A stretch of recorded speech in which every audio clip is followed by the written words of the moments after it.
5,000 years ago, Hermetic traditions from Egyptian and Greek civilizations dedicated centuries to the study of a single muscle as the repository of vital force and spiritual connection.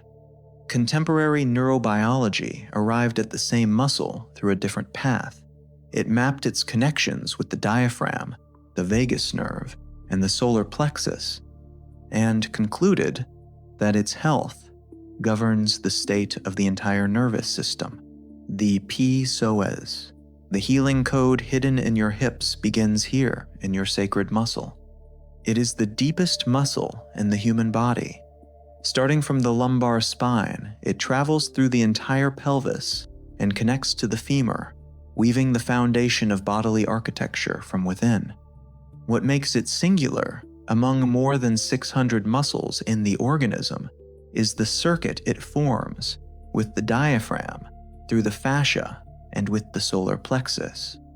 When this circuit contracts in response to repeated stress or to experiences that the nervous system interpreted as a threat, it sends continuous alert signals to the brainstem.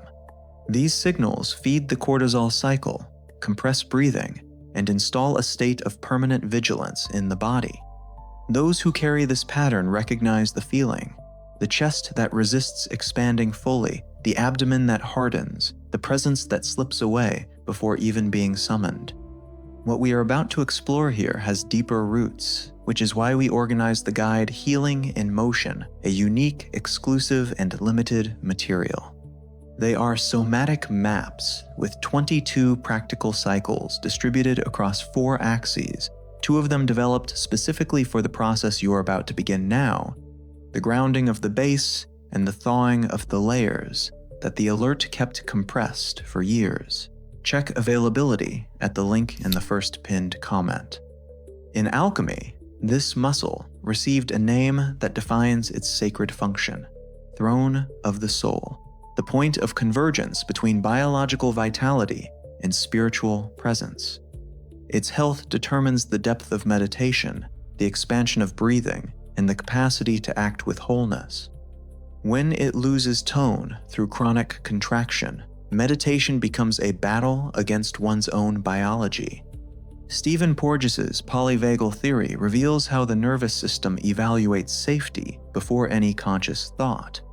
The ventral vagus nerve, responsible for the sensation of calm and connection, loses influence over the organism when the p-soas remains contracted by the habit of fear. The body continues mobilized for a threat that already belongs to the past. Releasing the p-soas is a direct communication with this system. The body learns, through the language of its own tissue, that the foundation is solid, that the environment is safe, and that expansion is the natural state of the spirit. The practice begins now. You need a mat or firm surface. The complete practice lasts between 10 and 15 minutes of sustained attention. Lie on your back, bend your knees, and place your feet on the floor, hip-width apart. Your arms rest alongside your body with your palms facing up. Close your eyes. Before any instruction, take a moment to notice the contact of your body with the floor, the weight of your back, your head, your heels. This surrender to the support of the surface is the first message the nervous system receives. The floor sustains. The weight can be surrendered. The first moment is the respiratory emptying. Breathe naturally for 3 cycles.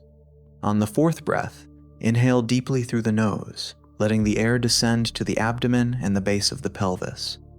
On the exhale, let the air out slowly through the mouth with a soft sound, almost a prolonged sigh, as if the outgoing air were carrying with it the density of the state of alert. Each long exhale is a direct message to the vagus nerve. The environment is safe, the mobilization can yield. Do this cycle 3 times in a row, with each exhale a little longer than the previous one. At the end of the 3, notice whether the shoulders have dropped, whether the abdomen has become freer, whether the jaw has released.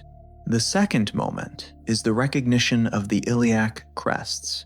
With the knees still bent, bring your hands to the sides of the pelvis. those two protruding bones you can easily find by placing your palms at the belt line. Rest your palms with light and constant pressure, full and attentive contact.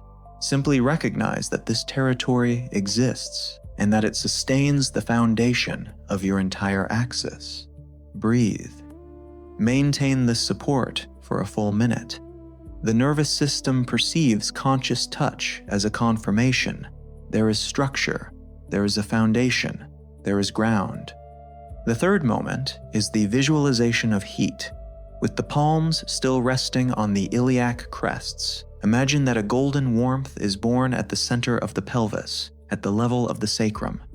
This warmth expands slowly, like a dense and luminous fluid that permeates every fiber of the p-soas, from the lumbar spine to its insertion in the femur. With each exhale, this warmth advances.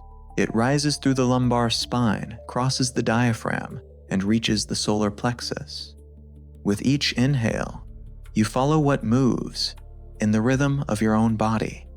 Maintain this visualization for 3 to 5 minutes. At some point during this process, the body may tremble slightly, release a deeper sigh than the previous ones, or allow the knees to yield gently to the sides. These are the signs that the autonomic nervous system has initiated the release of what the p-soas was holding.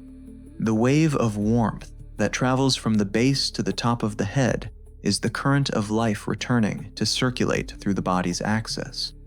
The fourth moment is the stillness. When the practice time is over, remain lying down for 3 more minutes with your eyes closed. Observe the quality of the internal silence, the weight the floor receives, and the breath reaching a place that once resisted. Notice whether the body occupies space differently. When you rise, do so slowly, carrying this lightness with attention. It is the measure of what the p-soas released. What the nervous system learns in this practice persists far beyond the moment the body rises. With regular sessions, the pattern begins to yield in everyday life. The lower back that woke up contracted gains space throughout the day. The breath that remained trapped in the upper chest finds real depth. The sleep that chronic alertness fragmented recovers continuity because the foundation learned to rest. When the fibers of the p-soas release the survival pattern, the vital energy retained in this mode of containment returns to the creative circuit. The procrastination that blocked the start of projects begins to yield because the body has left the defensive state. The stagnation that persisted, even with clarity of intention, dissolves because the organism redirects vitality from vigilance to creation. The meditation that once required a battle against one's own biology becomes an experience of genuine embodiment because the nervous system learned, through the language of its own tissue, that the environment is safe. Liz Koch, who dedicated decades to the study of this muscle, described the p-soas as the anchor of human vitality. When it releases, the entire body remembers what it knew before it learned to protect itself. If what happened here opens a path you want to continue, leave your like, subscribe to the channel, and activate the notifications so that each new video reaches you as soon as it is published. The Healing in Motion reading, with 22 somatic cycles that deepen this process, will be pinned in the first comment until all spots are filled. In the comments, write this phrase: I release the fear that inhabited my foundation, and my sacred muscle awakens in vital force. May that intention continue until all spots are filled. What awakened today wants to continue? Click on the icon that is appearing on the screen and watch one more transformative video from the channel. The deepest healing has always inhabited the most internal muscle. The code was in your hips.